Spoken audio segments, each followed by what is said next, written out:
You're welcome. This is Chit Chat Show.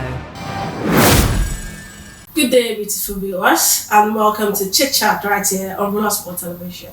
I'm your host, Olawade Bolaira, and I'm here alone today. I'm here with my amazing colleague who will be joining me in the conversation today. Hazana, how are you doing today? I'm fine, how are you doing? I'm okay, thank you. Yeah, how are you doing today? Fine, thank you. Alright, so today I will bring you a story that is, very, very painful, sad, and deeply, deeply disturbing. But we just want to talk about it because we need it, to get to the right authority. We need the girl to get justice. And it's about a young girl that actually, that lost her childhood, and the many ways our society actually feel that. And today we'll be talking, we'll be sharing a lot of conversation and our thoughts about this Ochanya's issue. Now let me give you the full story. Let me give you the full story about Ochanya's issue in case you do not know.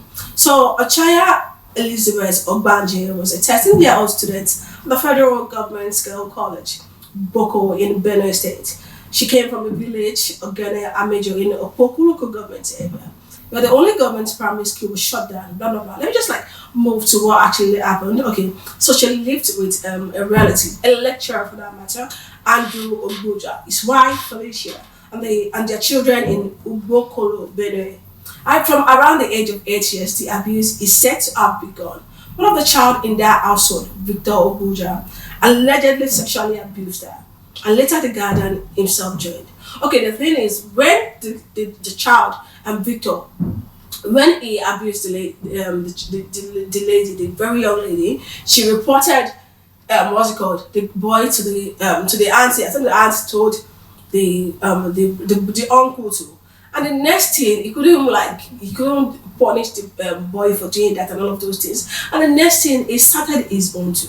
Her health started, deteriorating. She developed serious complications, described as vesico-vaginal fistula, VVF, and other trauma from the repeated assault.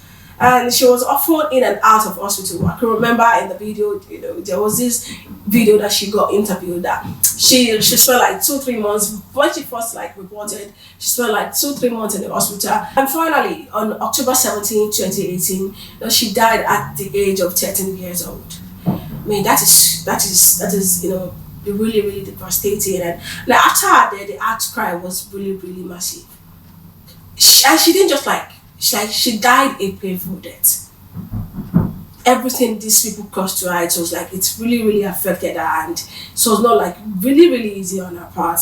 And after her death, the outcry was really, really massive, and I'm so glad about that. That's the only thing I'm so glad about in this, this conversation. And human rights groups, the National Human Rights Commission, NHRC, condemned the act and called for swift prosecution of the perpetrators.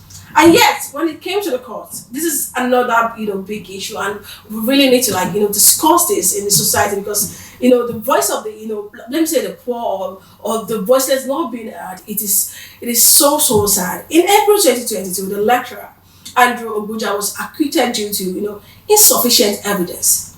The fact that this girl even, granted interview before she died. And we saw what the girl said. We saw everything that she said. And why his wife Felicia was convicted only for negligence? Imagine, even the person that committed the crime was pardoned. It was even the wife, that was given a 5-month jail term. And the son Victor still still remained alive. He's still there, not facing anything. He's still there chilling. So we are left with so many questions. Is she going to get justice? What does a story say about the state of child, protection in our society? Because this is really getting too much. Because this is not the first time. This is not the second time. This is not the third. This is not the last. We've seen so many stories about children getting raped, adults getting raped, especially to children. We really need to, use our voice to get justice for these children. Alright, so let's switch to the conversation part. When you first heard about Ochanya's story, a girl of 13 lives with guardian, someone that she trusts so much, and you heard that she was abused, for years, and even gets sick to the extent that she gets sick and died. What was your immediate reaction when you heard about the story? It's just very, very bad, and I felt like the person that committed the crime didn't even like the person was not convicted, nothing happened to the person, and the auntie that brought her into the house was the one that was convicted for 5 months, I guess. Yeah. Well, that was But just imagine for the people that actually committed it did. What is Nigerian justice? We have it going to. they were not convicted. And the funny thing was that the girl later died, and they said they took the case to court, and the judge said since the person, There's no- the victim is not alive or something, there's no Yeah, there's no case, evidence. or There's no case. There's no evidence. no evidence. So I feel like that's too bad. And why is it now that the story is out there? Why was the story not out there in that 2018? Why is it just like having media on it right now in 2025, 7 years after? I feel like But still, I feel like the girl still needs to get the justice. The man, the father, and the son, Andrew and Victor, needs to be convicted. okay. To answer your question, why the story is just getting out, because these people have been killing the story and killing the story. And one thing I know is that when God says something is going to be out, there's no cloud that can cover it. Okay. So I feel like there's an item that God will actually want this girl to get justice because the mother actually spoke out, but then her voice wasn't heard. Because these people that she's dealing with, they are like, highly influential than her. Yeah. So like lecturers, an old lecturer, Said an the old husband lecturer. is a lecturer. Yeah, the husband is a lecturer. I think I don't know the lady too, and they have a child. There's one. I know the lady on Twitter. I don't even know like this. She's a family to them. I think she actually like brought out the story. The lady is a lawyer too, but the child, the daughter. Is it the aunt? No, there's a just the lecturer child. Okay. There's a lady something winning fund or something. Yeah. It was the daughter that actually brought out That brother. caught the brother. And actually, like she was actually that brought out the old stories and the videos and started coming out and all of those things. So I feel like when God actually says, okay, this thing is going to come out, it is actually going to come out. So that is why everyone is speaking out. If I just say it has actually like gone, really, really, wild. I've been seeing videos on what's it called, so many television stations, and I really hope she really get justice that she deserves. Yeah, and what do you think about that? Well, for me, I was very heartbroken. Like I felt pained, and it's I don't know. The emotions was running through me because what even pained me the most was how long this thing went for. It went for like how many years? They said she entered that house like when she was 8 or 6 or something. Yeah, something So like around that 8 time. till how many years? Like it went on for so long and nothing was done. Nobody knew about it. She covered it up until when she later said. She died at what age again? 8. No. I It started at 8. That was when she entered the house. That was when she went to their house. She got into their house. At 8 all years. the And it was sake for- going on and going on and going on and going on. That Like, was me, that was like, like why do you even think such abuse can actually go on for years in a home where the child is supposed to be safe? Like, what is going on in our society? I mean, what is going on? That's just too bad. I mean, in that period of time that the thing was happening, did the mother not come and visit her daughter or anything? She was actually speaking to the mother, but then they were not listening. I think she did. I don't know whether from the story that she gave, it's obvious that she didn't voice it out on time. And see, this thing, I'm going to use this medium to say it. I think in African, there is this thing that we are all meant to correct. I think, excuse me, our mothers, our parents, like they are meant to do better. Because these days, why she actually didn't speak out is probably if she even did speak out early, because what will my mommy say?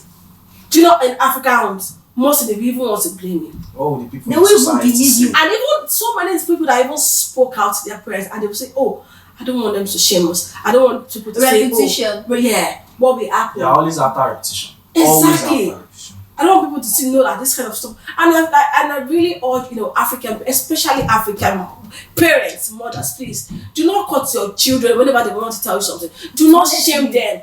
There's nothing, when you speak out that, there's nothing bad in it. Let the world know the evil people. Honestly, Tell them, don't tell anyone. this Exactly. is Listen, our culture. in like 100% No, I of don't- Nigeria, I don't- African home, 80% mother will tell you that don't say this thing out. Don't let people know. Don't let people hear this. People will shame you for this. I don't think it's part Which of is our not culture. right. It's not part of our I culture. feel like It's it is. it's just something that just like developed in our community that are like gone widespread throughout Africa. It's not like it's part of our culture that she stays silent. It's No, not I'm part not saying it is part of the culture. But it's I'm just saying like that it's just like what we often do. what's Yeah, it happened. just happens. every time when they tell you that if something bad happens to you, say don't tell people outside. Yeah, just crack my moral. I'm Like, it's just this is really sad. And I really pray, I really urge all African mothers, we should do better, please. And these are generations too. I feel like we should do better. We should not, because I can say that there's some steps that we are not meant to, there's some steps that our parents are taking and we are not meant to follow. And I'm very glad that the Gen Zs, like, turns out to you Gen Zs, they are like speaking up now. Nonsense. Yeah. No nonsense. They are speaking up, like, all those shaming, like, they will come out to see anything, they will come out and tell the whole world this is what happened. To be honest, I really love them for that. I really love Gen Zs for that. If the girl didn't die at that age, she died at what age? 13. She would have been like 20 this year. Yes. And even though they are keeping the story silent that time, that 20, was it 2018? They are keeping the story, like, they are keeping it down at 2018. And at this 2025, one way or the other, the story will come outside. Because the girl is also a Gen Z. Yeah, exactly. The story will See, come outside. I'm really that about what you get to that, because like they are really like changing the story, To and be I honest, love it, and I love it so much. That's why I say something that me as a parent, when I become a parent or I become a mom, I make sure that my children are comfortable telling me things. Yes. They don't feel anyhow about Like, they're them. not afraid. They're not You see that afraid. fear. Exactly. That fear, parents. You see that Like, fear? that fear. That thing is one major thing. This is something. And now let's talk about the justice. I mean, like in Ochanya's case, the accused were not even fully held accountable. I mean, someone that does not even like really know anything, and they're saying, "Oh, for negligence." Like, what does this tell you about our law? I mean, that judge himself, I think, do judge actually lose their license or something? They are supposed to sack that judge. See, I'm 100% full. That You know, judge is supposed to I'm go down, lose his 100% job full or into anything. on this. Well, whatever position he is, he should be sacked. See, that judge, I pray that like the right authorities, after the guy getting justice, you see that judge go. That judge, like, Make them. You see, the Felicia, that's the girl's auntie. Mm-hmm. The Felicia, The victim. You see that 5 years, I said 5 months time she did. That one is not enough. She should do more. Yes. Our sentence period is supposed to be increased, and the Victor and Andrew supposed to be in life imprisonment. Life, like no parole, nothing. Life imprisonment. There's nothing. And the auntie will do a jail time. She will serve. The justice And system actually- the judge. I mean, that's for me. I don't know about maybe what the constitutions hold or anything. And the judge too is supposed to be sacked and also like serve a period. She should also like go to jail for some period too. Because I don't understand why he was talking about that there is no Because- evidence of her telling her story. Definitely. Despite the interview that was Interview. held. That was yeah. What was even paining me There the was most?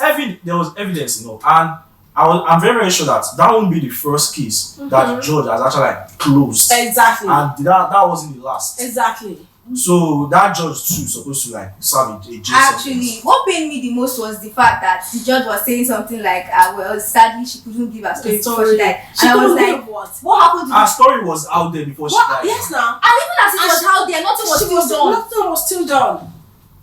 That thing was actually very Finally, I mean, if Ochanya's story could speak to Nigeria today, what would our message be to us as a nation? The Ochanya. Yeah. I mean, what do you think? We must Don't learn, stay we silent. must change, and we must Don't stay silent. No matter what, don't stay silent. That's just it. I think that's just the lesson from this girl's story. Don't stay silent. If anything doesn't sit right with you, you speak up. Speak up. That's just it. Yes, you need Because to. assuming she had speak up from the first time Victor tried to assault her, Yeah. she won't even be in that I'm position. in that position. Nah, she won't be in that position. Yes, that is why parents and even teachers would have to make sure that they make themselves safe space for children to come and voice out. You guys to them. That way they know that okay, if something happens, I can go and meet open up to this maybe person. uncle so and so. I can go and meet my mom that mom, this is what happened, and you can take active, action towards it. Yeah, that was just it. All right, guys. Thank you all for such honest and powerful conversation. And to our viewers, the story of Ochanya is more than just a news item. It's a mirror showing how we protect or fail to protect our own children, how we respond on neglect and injustice, and how we must have a society. If you see something, Like my colleague just said, speak Yeah, up, say something. If a child suffers in silence, our silence becomes, part of the crime. And I think I wanted to add one more thing. Let children know their rights. Let them know that this thing is actually a bad thing. It's not right. Yes. Let them know yes. their rights too. I think I saw a video online where the children, the teacher was lecturing the children in the class, telling them that like parts of their body that the male are not allowed to even touch or see or anything. Yeah, I think that should be part of the things they teach them in the nursery sector or primary sector.